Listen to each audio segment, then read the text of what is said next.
Bienvenidos a La Quinta Esquina. Les invitamos a que nos acompañen en los próximos minutos, donde queremos hablar de números y de las consecuencias que tienen para todos los ciudadanos de Valladolid.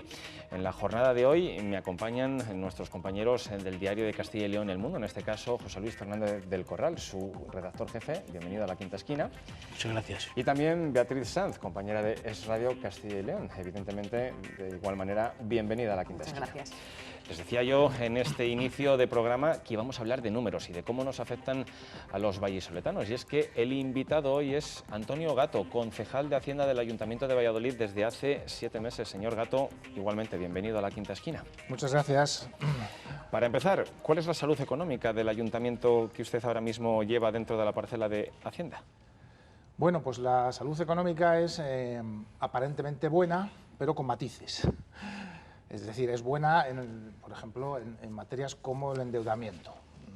Es verdad que bueno, el equipo de gobierno anterior del Partido Popular hizo de la necesidad virtud y ha ido reduciendo la deuda estos años, lo cual es bueno, porque nos sitúa en una situación que nos permitirá en el futuro pues, acometer más inversión, de la que se pueda financiar exclusivamente con los recursos ordinarios. Pero bueno, también nos hemos encontrado algunas cuestiones que nos complican y que dificultan la gestión y la acción política del nuevo equipo de gobierno. Estoy hablando fundamentalmente pues de algunas cuestiones como la primera, por la importancia que tiene, pues es la comfort letter, la carta de conformidad firmada por el alcalde en el tema del préstamo a la sociedad Valladolid Alta Velocidad para desarrollar el proyecto del soterramiento. Eso es un tema pues, que nos preocupa mucho al equipo de gobierno, que estamos con ello, intentando darle una solución, pero eso si al final sale adelante, que nosotros entendemos que no, pero si sale adelante pueda suponer pues, acumular 100 millones más de deuda al ayuntamiento y unas limitaciones de gasto muy importantes. Y luego, bueno, pues hay otras cuestiones también, bueno, pues, por ejemplo, el pago de 20 millones de la sentencia de Zambrana, que se realizaron al contado, con cargo a la tesorería ordinaria del ayuntamiento, cuando había previsto un crédito de 15 millones, un préstamo de 15 millones de euros, que nosotros hemos solicitado y que es lo lógico, puesto que esa era la finalidad para la que estaba destinado. Y bueno, pues una baja ejecución de las inversiones también, 7,5 millones de euros solo ejecutados cuando el nuevo equipo de gobierno toma posesión, que es muy poco. Luego hemos tenido y tendremos luego ocasión de ver pues la reacción que ha habido que hacer para acelerar ese ritmo de las ejecución de las inversiones previstas en el año 2015.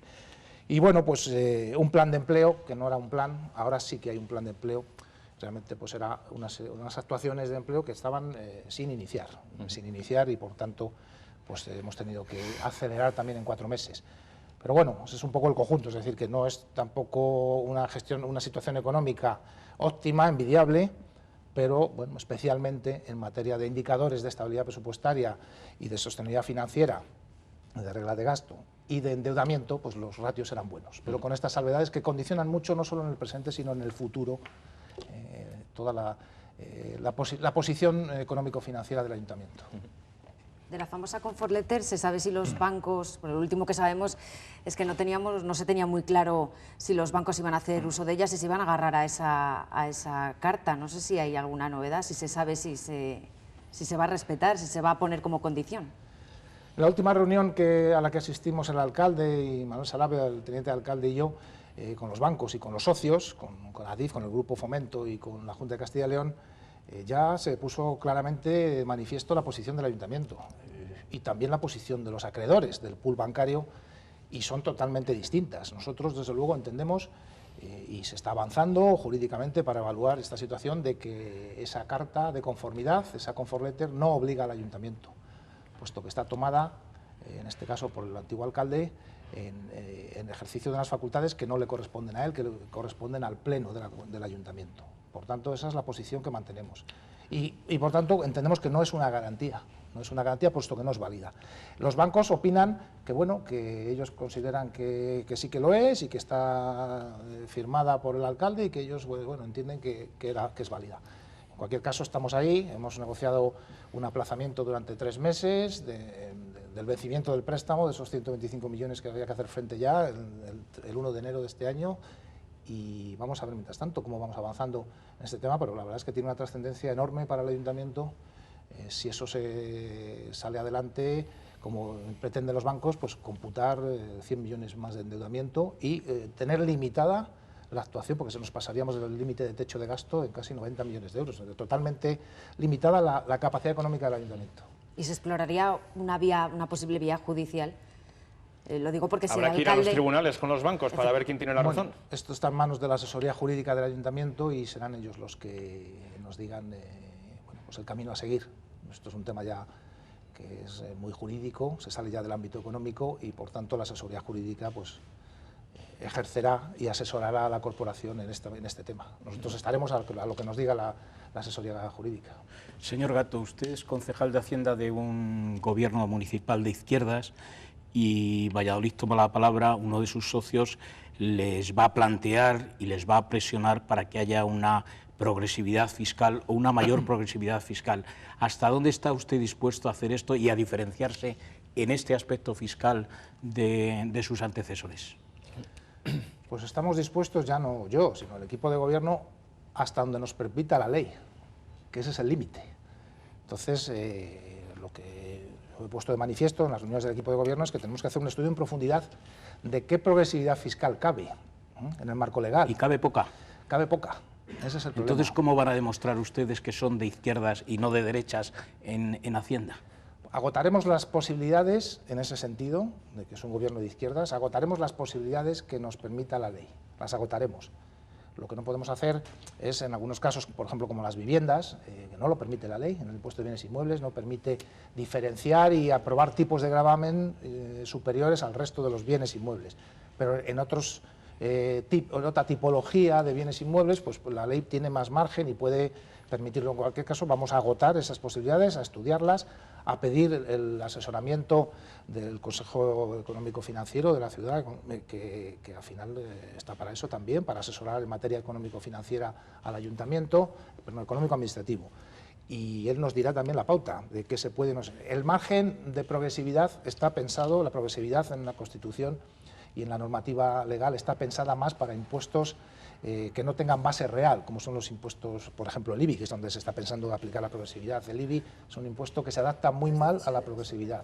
Pero bueno, vamos a ver, hay posibilidades en una tipología de bienes inmuebles distinta a la vivienda y la vamos a estudiar, así como en las tasas también y en otros impuestos municipales. Es decir, ¿está usted dispuesto a cargar con el IBI los centros de la Iglesia?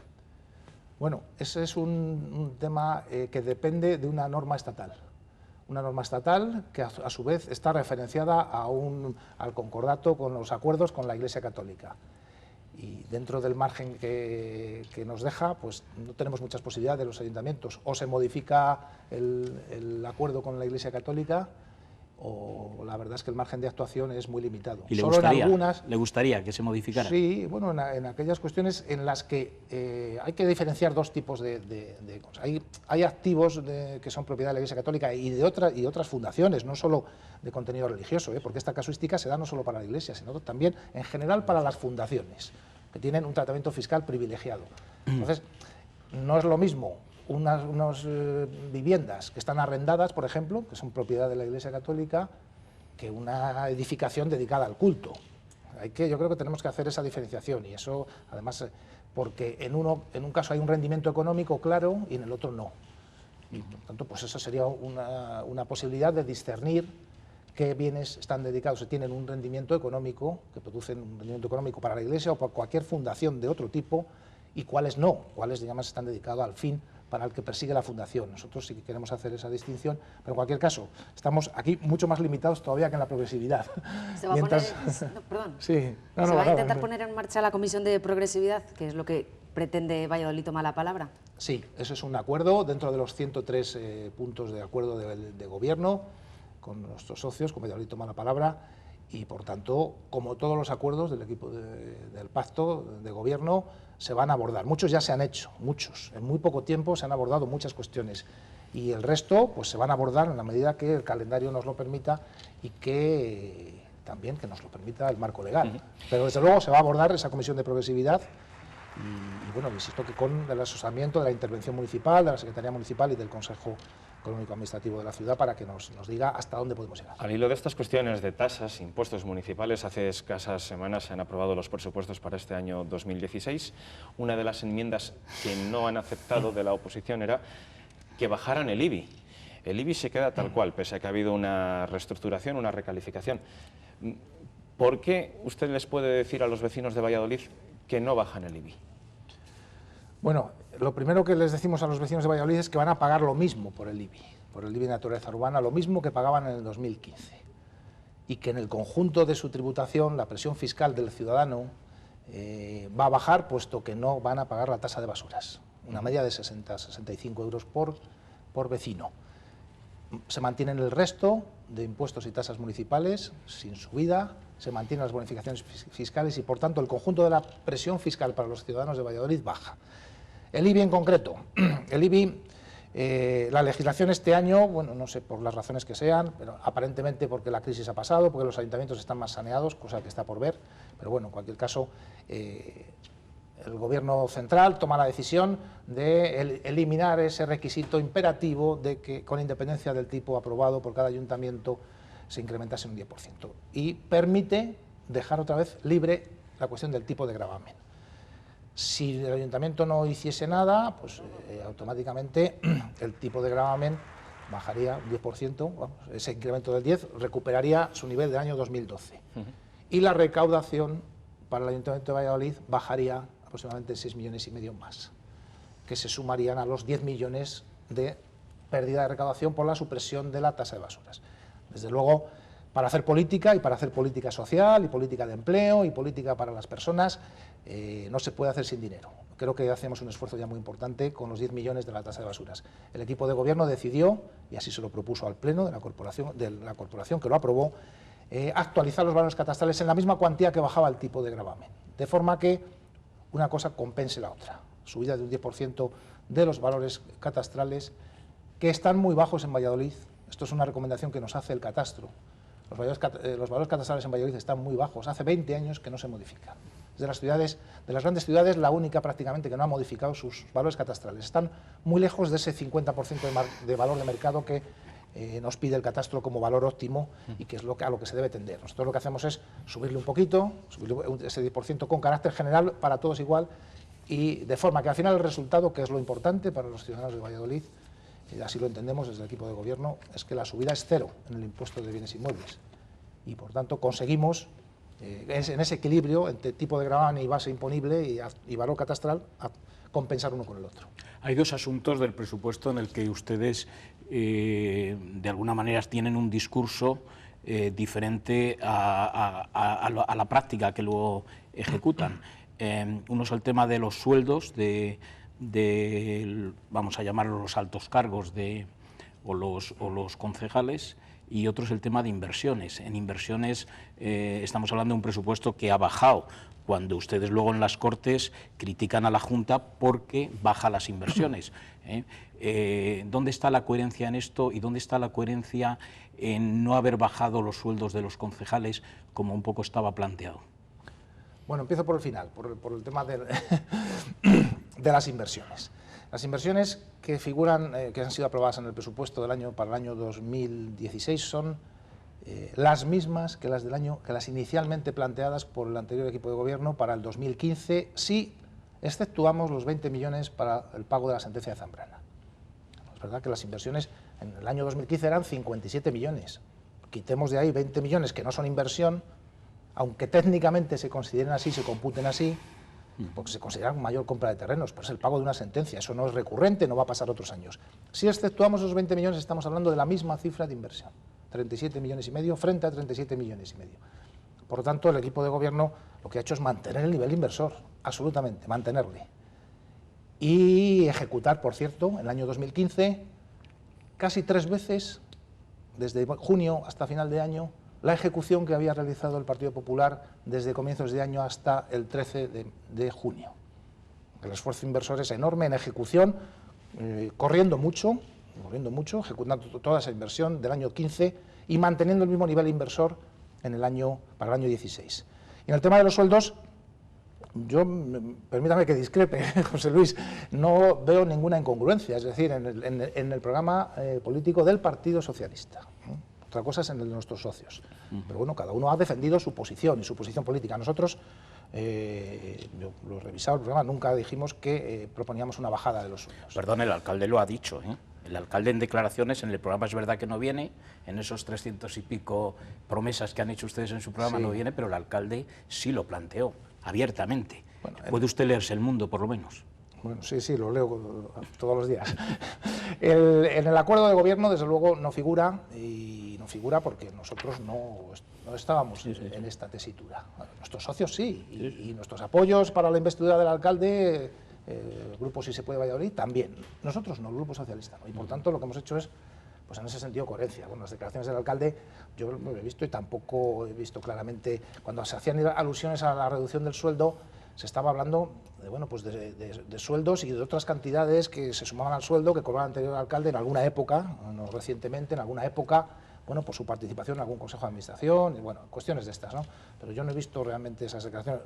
Repasaré la hemeroteca, pero en cualquier caso, del acuerdo de gobierno no figura eso, y por tanto nosotros somos coherentes, entendemos que los sueldos que figuran establecidos para quienes dedican pues todo su tiempo y a veces más del tiempo de que disponen incluso, que son fundamentalmente las personas del equipo de gobierno y también otros concejales que también lo hacen, pues que tienen que tener una retribución acorde con el nivel de responsabilidad, de exigencia y de dedicación que tiene un ayuntamiento, un gran ayuntamiento de los de España, como es el Ayuntamiento de Valladolid.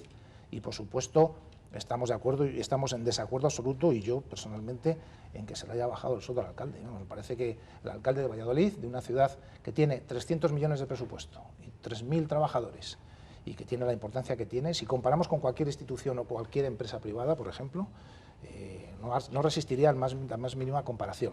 El alcalde de una ciudad como Valladolid, como otras cualquiera, entiendo que debe estar adecuadamente retribuido.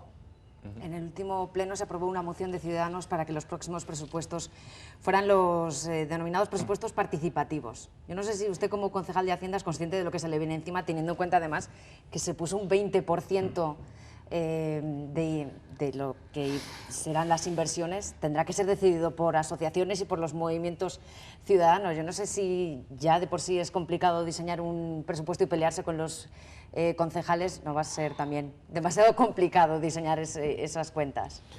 Indudablemente complica un proceso que ya es complicado de por sí, que es el de la elaboración del presupuesto. Lo complica, pero es bueno que los ciudadanos, a través de distintos cauces, hay que desarrollar un reglamento también de cómo se canaliza esto, cómo se le da forma, qué métodos hay para trabajar, quiénes van a estar allí, porque si no, bueno, pues puede ser, hay que normalizarlo, pero eso se va a hacer a través de un reglamento, y es bueno que haya participación, ya la hay de alguna manera. El Consejo Social de la ciudad es una buena muestra, como su nombre indica, de lo que es la sociedad de Valladolid, y por tanto el Consejo Social no solo informa, hemos tenido 2 reuniones con ellos, una previa con la Comisión de Presupuestos del Consejo Social y después con el Pleno. En el Pleno, el Consejo Social aprobó por unanimidad el presupuesto, y ahí hay representantes de muchos sectores de la sociedad vallisoletana. Pero en cualquier caso, este es otro compromiso del acuerdo de gobierno, los presupuestos participativos.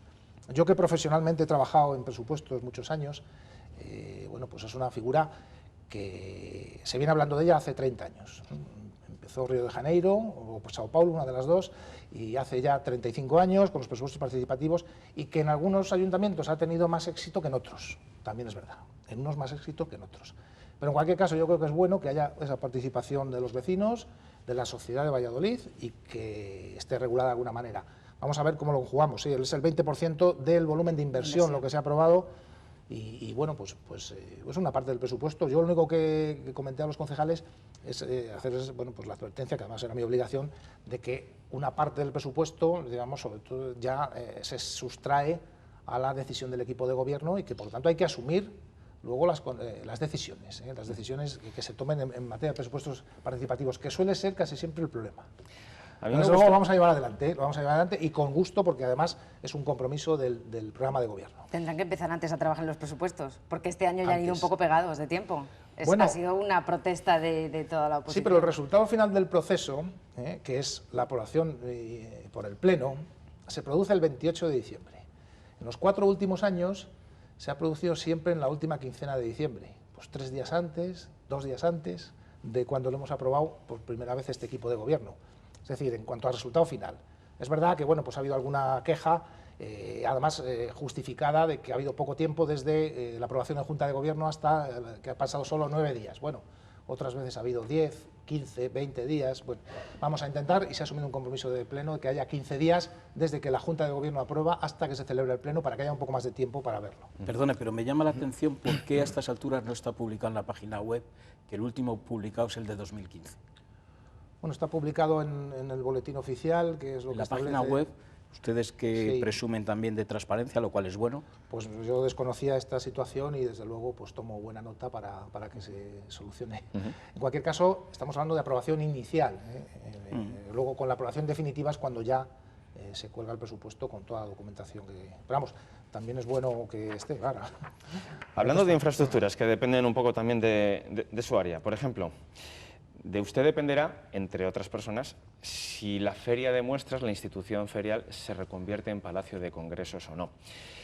Sabemos que están realizando estudios para ver qué dimensión tiene que tener esa reforma que se quiere realizar en esta instalación, y que también eso va a depender de que el Ayuntamiento de Valladolid llegue a un posible acuerdo con la Cámara de Comercio y con la Junta de Castilla y León. ¿Cómo está de cerca que ese acuerdo se pueda realizar? Y finalmente, no sé si esos estudios ya han delimitado hasta qué punto tiene que ser más o menos grande ese palacio que quieran construir o que quieran reformar en la actual Feria de Valladolid. Yo creo que el acuerdo no va a haber problemas para llegar a un acuerdo en este tema, y que además no vamos a tardar mucho en llegar a él. Por una razón, que es una razón de lógica y de eficiencia y de adaptar las instalaciones al uso que se les va a dar. Tenemos ya algún estudio previo. Vamos a encargar un estudio más en profundidad, que es lo que se acordó, a lo que se refería Óscar. Vamos a encargar un estudio más en profundidad, ya por especialistas, en que nos digan el dimensionamiento. Es decir, Valladolid, y ya nos avanzan que el 95% de los congresos que se celebran en España son de menos de 600 asistentes, de los que se celebran en España. Por tanto, Valladolid, ¿dónde entendemos el equipo de gobierno que debe posicionarse? Pues en ese segmento. Entendemos que no tiene ningún sentido ir a un palacio de congresos con una capacidad de una sala máxima de 1.500, 2.000 personas, cuando igual se puede hacer un congreso al año, si es que se hace. Tenemos una competencia muy cercana, a 1 hora en tren, con Madrid, con IFEMA. Tenemos la competencia de la Fira de Barcelona, la competencia de Málaga, de Valencia, en grandes congresos. Esas ciudades están ya posicionadas en ese segmento. Valladolid tiene una situación ideal para hacer muchos congresos de 600 o menos asistentes, que eso va a crear riqueza, va a dejar mucho dinero, y no tenemos que apostar a ir a uno de 1.500 asistentes. ¿Y eso por cuánto tanto, nos podría costar? Pues mucho menos que hacer un palacio de congresos nuevo, porque requiere bastante poca inversión.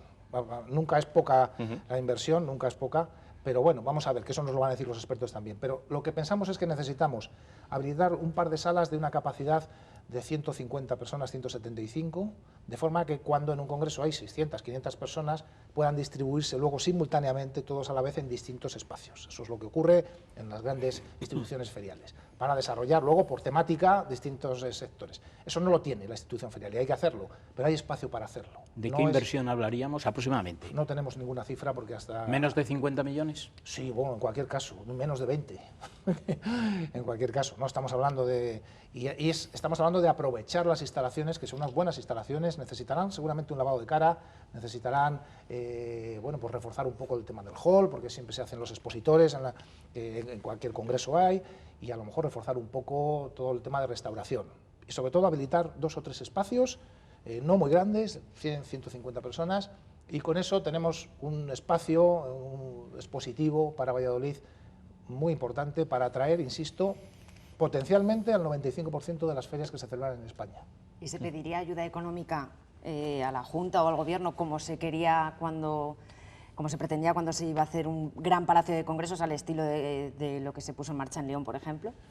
Pues hombre, aquí hay 2 opciones. Primero, que las instituciones se impliquen dejando al margen la institución ferial, como la Junta de Castilla y León, el Gobierno central y la Diputación incluso, o bien que si el esfuerzo económico es accesible, sea la propia institución ferial, sus socios, los que aborden la inversión. Entonces ahí tenemos unas participaciones, la Diputación, el Ayuntamiento, la Junta y la Cámara de Comercio. Tenemos unos porcentajes de participación y bueno, pues vamos a ver en qué fórmula cada administración, lo primero, está dispuesta a hacerlo y lo segundo, pues ver una distribución de ese coste de inversión para conseguir el objetivo, que yo creo que estamos todos de acuerdo. La última reunión de la institución, del Consejo de la Institución Ferial, pues estábamos todo el mundo de acuerdo en que era necesario. Luego ya veremos si estamos todos de acuerdo a la hora de poner dinero. Pero bueno, ahí suele haber más desacuerdos. Pero desde luego la idea yo creo que ha cuajado bien, ha sido bien recibida y creo que además optimiza los recursos de Valladolid, los que hay y los que pueda haber con un coste más pequeño que ese gran palacio de congresos, que yo creo que no procede en este momento, por lo menos. Una de sus grandes prioridades es el parque agroalimentario, lo ha confesado, yo creo que incluso está por escrito en ese programa también. Me gustaría saber en qué fase estamos de esto, con qué empresas se ha contactado, si hay ya acuerdos con empresas, de que realmente cuándo podemos ya hablar de un parque, porque en este momento estamos hablando exclusivamente de una empresa, Entre Pinares, creo. Dígame en qué fase está. Bueno, llevamos trabajando 3 o 4 meses en contactos, pues unas veces pues discretos, otras veces más públicos, con todos los actores, ¿no?, que intervienen en lo que nosotros pensamos que tiene que ser el diseño del gran parque agroalimentario, que va a ser la apuesta de ciudad, desde luego, desde el equipo de gobierno para estos 4 años. Esto realmente hace ciudad, porque además lleva aparejado la creación de un número muy importante de puestos de trabajo. Nosotros entendemos que lo primero que tenemos que hablar, y así lo hemos hecho, es con aquellas personas que entienden más del sector agroalimentario en España y en el contexto internacional. Y así hemos hablado pues, con personas que tienen amplia experiencia en estos temas. Y hemos hablado también con Mercadolid, que es la operadora al final del mercado en Valladolid, por ciento de las pocas, porque casi todas las opera Mercasa, la empresa pública de mercados del Ministerio. Y hemos hablado con Centrolid, y hemos hablado con, vamos a hablar con el clúster de empresarios Vitartis, que se dedican de este sector agroalimentario. Pero sobre todo hemos tenido la última reunión que para nosotros, para el equipo de gobierno, es estratégica, es fundamental, que es con Mercasa. La incorporación de Mercasa a este proyecto es la clave, porque esto es un proyecto agroalimentario, no es un proyecto logístico, aunque pueda tener un complemento logístico, que lo piden además las propias empresas que pueden estar interesadas, pero básicamente es un proyecto agroalimentario que aprovecha pues muchas cosas. Hemos hablado también, y vamos a hablar con Adif en profundidad sobre este tema, porque necesitamos también un ramal ferroviario, la tenemos ahí cerca, pero hay que hacerle, para que las mercancías puedan entrar y salir con ferrocarril, porque esa es una solución que nos piden. Vamos a buscar financiación. La Unión Europea tiene una línea de proyectos europeos transfronterizos muy ligados a la logística, pero aprovechables también para un parque agroalimentario. Vamos a aprovechar esos recursos, vamos a ir a una convocatoria y Mercasa, acabo con Mercasa. Mercasa, nos reunimos con ellos, es verdad que nos dijeron que ellos estaban en una situación, y eran personas muy altos directivos de Mercasa, una situación, digamos, ahora de transitoriedad hasta que se conforme el nuevo gobierno, pero que la posición del gobierno saliente era favorable a integrarse en el proyecto. Hablamos de varias fórmulas de integración, caben varias vías, fórmulas legales, jurídicas, pero desde luego la voluntad de Mercasa de entrar en este proyecto está clara.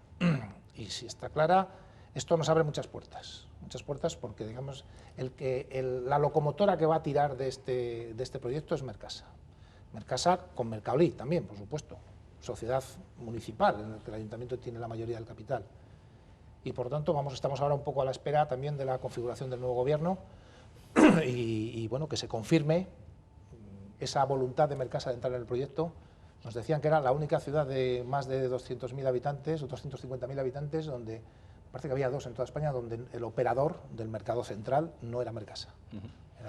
Retomando esa pregunta de José Luis, vale, estará Mercasa, pero nosotros lo que queremos saber es si ustedes también ven la necesidad de que haya empresas importantes que ejerzan como empresas tractoras. Él citaba a Entre Pinares. Sí. ¿Habrá empresas del calibre de Entre Pinares o de otro tipo de calibre, pero empresas reconocidas de capital privado que estén asentadas ahí? No queremos cometer el error que tantas veces reiterado de hacer polígonos para todo tipo sin tener empresas. Ya de esos ejemplos tenemos muchos en Castilla y León y en el conjunto del territorio nacional. y por tanto sin empresas, sin compromisos, aunque sea, digamos, a principios de compromiso de empresas grandes que se quieran instalar ahí, pues no iniciaremos el proyecto. Entonces, esos contactos se están produciendo. Tienen que ser discretos, pues lógicamente muchas veces te lo piden también la discreción. ¿Pero ya hay algún compromiso?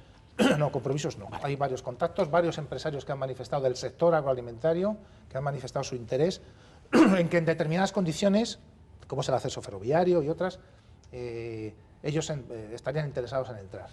Entonces, tenemos una situación ideal, Valladolid ideal, para tener un gran parque agroalimentario, geográfica, con las materias primas cerca, los productores de materias primas cerca, con el saber hacer en materia agroalimentaria, con un sector exportador, que no solo a nivel nacional, sino en Castilla y León, en plena crisis ha mejorado sus cifras de exportación. Tenemos todo para que Valladolid sea la situación geográfica en el noroeste, para que Valladolid sea la sede de ese parque agroalimentario y, por tanto, vamos a hacer el resto, desde luego con empresas. No vamos a ir adelante en un parque que esté vacío, construirle para que esté vacío. Importante, ¿qué les dijo Adif sobre ese ramal? Hemos hecho un contacto previo con Adif. ¿Y qué les ha dicho? Como tenemos ahora otras cuestiones más preocupantes como el soterramiento del ferrocarril y su financiación, pues este tema, digamos, pues ya lo hemos puesto encima de la mesa y hemos quedado en hablar también un poco cuando se constituya el nuevo gobierno. La verdad es que hay que ser realistas. Ahora mismo muchas de estas cuestiones se han parado a la espera de que se configure el nuevo gobierno. Bueno, señor Gato, ¿pero qué impresión ha sacado? Bueno, pues que ellos estarían dispuestos a estudiar esa operación y que desde luego pues también a ver la fórmula de financiación, puesto que eso entienden que no es una operación que les afecte a ellos o que les beneficie a ellos de alguna manera a sus objetivos como empresa pública, ¿no? Pero que en cualquier caso ellos están dispuestos a, dentro de un marco de financiación que tenemos que estudiar también de la operación de parque agroalimentario, que es otro tema complejo, de ver un poco... Pero esa lectura podría ser que, sin descartar la obra, tampoco es que les entusiasme. No, la verdad es que ni les entusiasma ni la rechazan. Al final dicen, bueno, pues esto es necesario, nosotros que somos quien podemos hacer esta obra, Adif, pues estaríamos ahí, pero vamos a ver las condiciones. Lógicamente necesitamos a alguien que pague la infraestructura. En ese sentido, pues por eso digo que la financiación del proyecto, que desde luego la idea del equipo de gobierno es que sea un proyecto público, con colaboración privada, pero liderado desde lo público, desde el Ayuntamiento de Valladolid en concreto. Ligado a lo que es el parque agroalimentario, que usted nos dice que va a tener muchos puestos de trabajo si es que el proyecto sale adelante. El Ayuntamiento también está impulsando el empleo, pero por otras vías, lo que se están llamando lanzaderas de empleo, que también viene ligado a un plan de empleo que ustedes, como decía al inicio del programa, están poniendo en marcha porque lo que se habían encontrado no era realmente, bajo su punto de vista, un plan de empleo.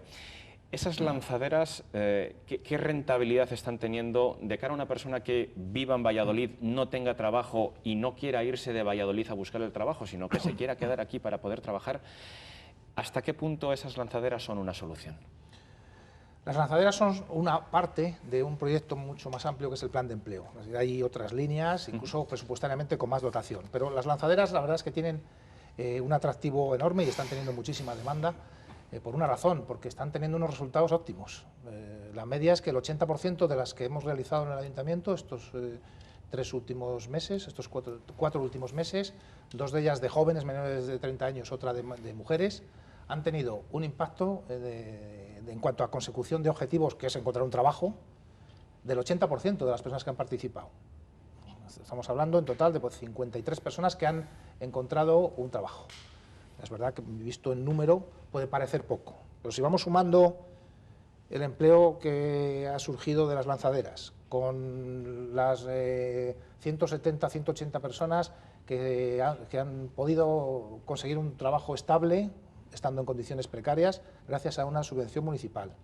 Si hablamos de las casi 200 empresas creadas por las ayudas a la creación de empresas para ese comienzo, para ese arranque que el Ayuntamiento, a través de la Agencia de Innovación, ha dado. Estamos hablando que en 4 meses podemos hablar de 350 empleos creados, en 4 meses con un plan experimental. Este plan va a multiplicar por 10 la dotación inicial que tuvo en el 2015, pasando de 500.000 euros a 4,5 millones de euros. Entonces ya estamos hablando, si los impactos se mantienen, de llegar a conseguir un volumen de empleo muy importante en la ciudad de Valladolid. Ayudar. Nosotros, el Ayuntamiento no crea empleo directamente. Ayuda, pone las condiciones para que las empresas contraten, para que las empresas las personas que tienen una idea arranquen y se lancen a trabajar y a montar su empresa. Entonces, las lanzaderas, pues es la vía la que está resultando con mejores resultados, y desde ese punto de vista, ahora mismo acabamos de conocer, nosotros vamos de la mano de la Fundación Santa María la Real, que es la que tiene el copyright, la metodología de las lanzaderas, acaba de ser adjudicataria de un proyecto para de aquí a 4 años para crear, no sé si son 300 o 400 lanzaderas de empleo en toda España. Es decir, que al final es un modelo con una metodología de éxito en la consecución del objetivo. Por tanto, nosotros hemos iniciado otras 3 ahora, enfocadas a personas ya de más de 30 o más de 45 años, y tenemos pensado hacer varias más durante el año 2016, porque los resultados son muy buenos y por tanto nosotros acogemos siempre y damos la bienvenida a aquello que consigue el objetivo que perseguimos, que es reducir el paro en la ciudad de Valladolid. El empleo sin duda es lo que contribuye a fijar población, pero esta ciudad en los últimos 10 años ha perdido 16.000 habitantes, una buena parte del Alfoz, y luego gente joven que se nos va. Esta es una de las prioridades también que tenía por lo menos el Partido Socialista en su programa. Realmente, ¿qué van a hacer ustedes para fijar población y que no bajemos de los 300.000 habitantes en la ciudad, que estamos a punto? Bueno, pues esto, como antes hablamos del plan de empleo, vamos a poner nuestro grano de arena, que esperamos que sea más que un grano, pero la competencia no podemos olvidarnos de quién es. Es decir, lo primero, el empleo lo crean las empresas, indudablemente. El 95% del empleo que se crea en España lo crean las pymes, las pequeñas y medianas empresas, no las grandes empresas. Es decir, al final el tejido empresarial que queremos potenciar es el tejido de la pyme, de la pequeña empresa, de la cooperativa, de la empresa de trabajo asociado, las que crean empleo. Y que allí, ¿qué vamos a hacer? Bueno, para evitar que este éxodo masivo, pues en el último pleno, con el acuerdo de los 5 grupos, de los 6, 5 más el señor Presencio, que están presentes en el Ayuntamiento, hemos acordado incorporar al Plan de Empleo Municipal del año 2016 unas líneas especiales para lo que se ha denominado retorno del talento. Es que, bueno, pues tenemos mucha gente, está pensado especialmente para personas que han tenido que marcharse al extranjero, ¿no? Pero también a personas que están en otras comunidades autónomas. Castilla y León, 45.000 jóvenes se han ido en Castilla y León, en los últimos 7 años han tenido que salir de Castilla y León a buscar trabajo, 45.000 jóvenes de menores de 26 años, de ellos 10.000 al extranjero. Entonces, bueno, este plan de retorno del talento, orientado fundamentalmente a personas que retornan del extranjero, lo que vamos a hacer es, no vamos a crear un plan específico, aunque se va a elaborar un documento que sea ese plan, pero lo vamos a incorporar, a incardinar dentro del plan de empleo, porque hay muchas líneas del plan de empleo que encajan perfectamente, incluidas la apuesta por sectores innovadores, que es una de las condiciones en las que se ha aprobado la moción en el Pleno, que se prime, digamos, el retorno de estas personas, especialmente cuando van a integrarse o montar un negocio o incorporarse a trabajar en el sector, en empresas que tengan un componente de innovación. Entonces tenemos ya una línea, varias líneas, no una, varias, en el plan de empleo, vamos a abrir alguna más, bueno, a potenciar el convenio de colaboración con el Parque Científico de la Universidad, para que, bueno, que se permita que haya ese apoyo que ya nos presta la universidad, que se acreciente para estos proyectos que tienen un componente tecnológico muy importante. Y bueno, pues es un conjunto de medidas que encajan perfectamente, y así lo vieron todos los grupos dentro del plan de empleo municipal para este año, 2016. Yo quería preguntarle por una cuestión que es muy básica para los ciudadanos de Valladolid. Usted conoce de sobra esta tarjeta. Esta tarjeta se llama comúnmente tarjeta de servicios municipales. Para la mayoría de los usuarios de Valladolid es actualmente lo que se ha llamado siempre el bonobús. Pero esta tarjeta teóricamente tiene que tener muchas más atribuciones. Esto está dentro de su parcela, lo que llamamos las Smart Cities. Acabamos de estar en Madrid en un foro donde nos han contado de las posibilidades de cómo hacer que la ciudad sea más inteligente. Supuestamente con esta tarjeta también se van a tener que pagar los aparcamientos en Valladolid, la zona azul. ¿Cómo está la implantación de esos nuevos servicios de cara a que esta tarjeta sea mucho más versátil para la gente, para los miles de vallisoletanos que la tenemos? Cuando llegamos al equipo de gobierno nos encontramos con que un viejo proyecto del ayuntamiento, que era que esa tarjeta fuese una tarjeta de servicios multiusuario, para muchos usos, no solo para los ciudadanos de Valladolid, sino que incluso para los turistas que nos visitan, pues solo sirve para pagar el bonobús. Y por tanto hemos nos hemos presentado como ayuntamiento a una convocatoria del Ministerio de Industria, una convocatoria en una línea de tecnologías de la información y la comunicación que se llama Red.es, una empresa pública del Ministerio de Industria, y con un proyecto especialmente para esto, para convertir esta tarjeta, otra nueva, ya veremos a ver en qué fórmula, en algo que sea útil para los ciudadanos, que al final las Smart City, las ciudades inteligentes, pues como dijo el alcalde ayer en Madrid, lo primero que necesitamos es ciudades, decisiones inteligentes y que los ciudadanos vayan por delante y después darles una respuesta. ¿En qué lo quieren convertir? Pues que sirva para todo, para pagar la hora, para pagar un parking, para entrar y poder pagar la asistencia, por ejemplo, pues a cualquier actividad municipal, para ir a un polideportivo municipal, para ir a un centro cívico, para ir a la biblioteca, montones de usos. Conectado también para obtener información, para pagar tasas municipales. Bueno, los usos son infinitos. En el mundo de las TIC, de las nuevas tecnologías, la verdad es que cuando te ofrecen el abanico de posibilidades es enorme. ¿Y de qué depende que se realice? Pues vamos a ver si somos adjudicatarios, si somos seleccionados por el Ministerio de Industria en este proyecto Red.es al que hemos concurrido y en qué cuantía. Y por tanto, bueno, el proyecto ya lo tenemos elaborado, lo tenemos presentado, diseñado y ya sabemos lo que queremos hacer y cómo hacerlo. Ahora lo que estamos pendientes es de la financiación, a ver si esa financiación en la parte que aporta el Ministerio llega y por tanto pues acometeremos este proyecto. Es un proyecto muy en la línea de las ciudades inteligentes en una de las versiones, que es la de las TIC, porque hay otras, la movilidad, el desarrollo sostenible, la eficiencia energética. Ya estamos trabajando con el proyecto Remo Urban en todas esas líneas, pero ahora queremos también pues, tocar esta faceta que entendemos que puede ser positiva para que los ciudadanos tengan un instrumento que les resulta que les facilite la relación con el ayuntamiento y con los servicios municipales. ¿Sería para este año 2016 o lo ve demasiado prematuro? Lo veo demasiado prematuro porque hasta dentro de 3 meses me parece que no se cierra la convocatoria, no se resuelve la convocatoria y a partir de ahí, cuando se presenta un proyecto de este tipo, no se desciende a un nivel de detalle muy grande. Habría que ya desarrollar el proyecto. Pero bueno, vamos a ver si a finales de año, si somos adjudicatarios, podemos tener ya un avance muy importante. Por ir finalizando el programa, si mis compañeros no tienen más preguntas, hablaba usted ahora mismo del Remo Urban, de estas ayudas que se están intentando lograr para cambiar también un poco la cara a la ciudad y hacer más eficientes algunas viviendas. Hay proyectos en marcha en barrios como en el 4 de marzo, hay algunos proyectos también que ya están avanzados en lo que se puede considerar popularmente el poblado de Fas, en el barrio de Las Delicias. ¿Usted teme que el ciudadano de Valladolid, afectado por esas posibles reformas, tenga menos interés o vaya a una velocidad más baja, más suave que el propio ayuntamiento? Es decir, ¿cree que el ayuntamiento en ocasiones está más interesado que la demanda real que hay en la ciudadanía? Bueno, eso es un problema que hay que abordar. No hay que olvidar que el ayuntamiento pone dinero, pero también el ciudadano pone dinero para adaptarse a esas novedades.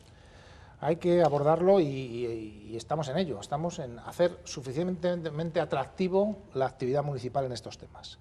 Es decir, que al final el ciudadano que tiene una vivienda en el que tiene unas pérdidas de calefacción, por ejemplo, de calorías muy grande porque no está bien aislada, bueno, pues que él se dé cuenta de que esto es una inversión de futuro también para él, que va a mejorar su calidad de vida, sus condiciones de vida. Y así otros muchos casos, el 29 de octubre, que ese es un proyecto bueno, también más urbanístico, de remodelación urbanística. Estamos intentando hacer pedagogía, en el sentido de que los ciudadanos, explicar a los ciudadanos todo, sin ocultar nada, claramente cuáles son las ventajas y los inconvenientes. En algunos casos a lo mejor hay que hacer alguna pequeña aportación económica, o no tan pequeña, según algunos vecinos, en algunos casos, y eso siempre suele ser un obstáculo.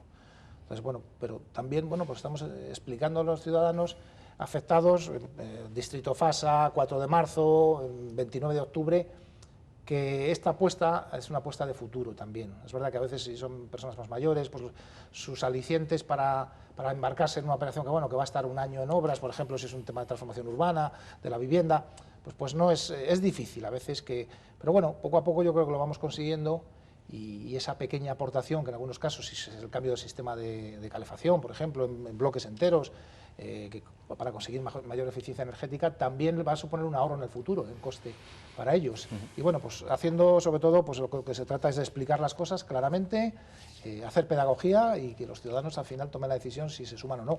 Y si no se suman, pues lógicamente pues abandonaremos esas líneas. ¿Faltaba pedagogía hasta ahora? Bueno, yo creo que la pedagogía hay que hacerla en la acción pública en todo. La transparencia, la pedagogía, yo no digo que faltase, pero no intencionadamente. Yo creo que a lo mejor hay proyectos que se abordan, pues como decía Óscar antes, que se va un poco por delante la financiación, porque a veces tienes financiación europea y es muy goloso. Tengo todo ese dinero, pero ayer lo decía el alcalde, nosotros no estamos en esa tesitura. Estamos en la tesitura de primero evaluar las necesidades y después buscar la financiación donde exista, no al revés, no crear las necesidades cuando se tiene la financiación. Tiempo para un, Pues la última pregunta. El alcalde también reabrió ayer una polémica con el campus de la justicia y no sabemos quién miente o quién oculta algo. ¿Realmente hay algún documento del Ministerio que revele que renuncian al campus en Girón? Bueno, no, ¿Hay o no? no miente nadie. Esto es un poco cuestiones de interpretación. Este es un proceso en el que cuando en julio el alcalde remite una carta al ministro de Justicia diciéndole que la posición de la ciudad, del equipo de gobierno, es no continuar con el campus de la justicia. Por tanto, la manifestación de voluntad política está clarísima y esa es la decisión del equipo de gobierno y del alcalde. Y a partir de ahí, bueno, pues una vez revisado el expediente administrativo de permuta, que era lo que estaba en ese momento, pues nos damos cuenta de que ha habido una compensación económica a favor del ayuntamiento que está ingresada en las arcas municipales.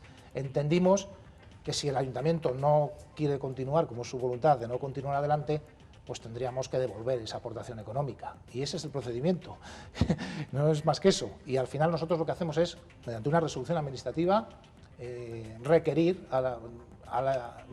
acordar la devolución de ese dinero, casi 20.000 euros, que había recibido las arcas municipales en compensación a la diferencia de valor de los dos, y decirle al Ministerio, oiga, queremos devolverles este dinero, porque no vamos a seguir adelante con el proyecto. Díganos por qué método. Y eso ha sido, y el método nos lo ha dicho el Ministerio. Dice, pues mire, les enviamos nosotros una carta de pago, que es el modelo que utiliza el Ministerio de Hacienda para estos casos. Pero eso no quiere decir que ellos no quieran hacer el proyecto, según ellos. Ustedes devuelven el dinero, pero ellos no han variado su postura. Lo que A lo mejor no se yo dice creo que expresamente. entendimos nosotros al alcalde es que había Sí. sido al revés, había sido el propio Ministerio, el propio Gobierno el que había pedido la devolución de ese dinero, no que desde el Ayuntamiento de Valladolid se hubiera Es se que el hubiera dado ese alcalde no paso. lo ha explicado correctamente, entonces. El alcalde manifestó por escrito claramente la voluntad del ayuntamiento. Lo otro son actuaciones complementarias. Lo importante es el primer escrito, el de julio, que donde se manifiesta la posición política, la posición del ayuntamiento. Lo otro son complementos para finalizar un expediente administrativo que estaba ahí. Sí, sí, que pero estaba el ahí, movimiento lo ha y hecho que el había ayuntamiento, no el Ministerio de el Justicia. ayuntamiento es el que insta al ministerio, es decir, queremos devolver ese dinero porque no vamos a seguir adelante con este proyecto. Y el ministerio, si nos envía la carta de pago, de alguna manera está asumiendo. Si no, diría, no me devuelva usted nada, porque yo no le admito esta devolución. Si el Ministerio dice, sí, vale, devuélvamelo, y nos indica el camino, también hay una manifestación de voluntad del Ministerio. Quizá no expresan un documento, pero en la acción, indirectamente diciendo, bueno, pues devuélvamelo, que yo asumo que me devuelven ese dinero. Pues con esas palabras ponemos el punto y final a la quinta esquina de hoy. José Luis, Beatriz, muchísimas gracias por vuestra presencia y evidentemente también Antonio Gato, nuestro invitado, que nos ha aclarado muchas de las parcelas que tiene que lidiar habitualmente cada día en su jornada de trabajo, porque la verdad es que la concejalía es bastante extensa. Así. Muchas gracias. Muchas gracias. Y nosotros emplazamos a nuestros espectadores a que sigan la semana que viene con nuevos personajes. Gracias hasta entonces.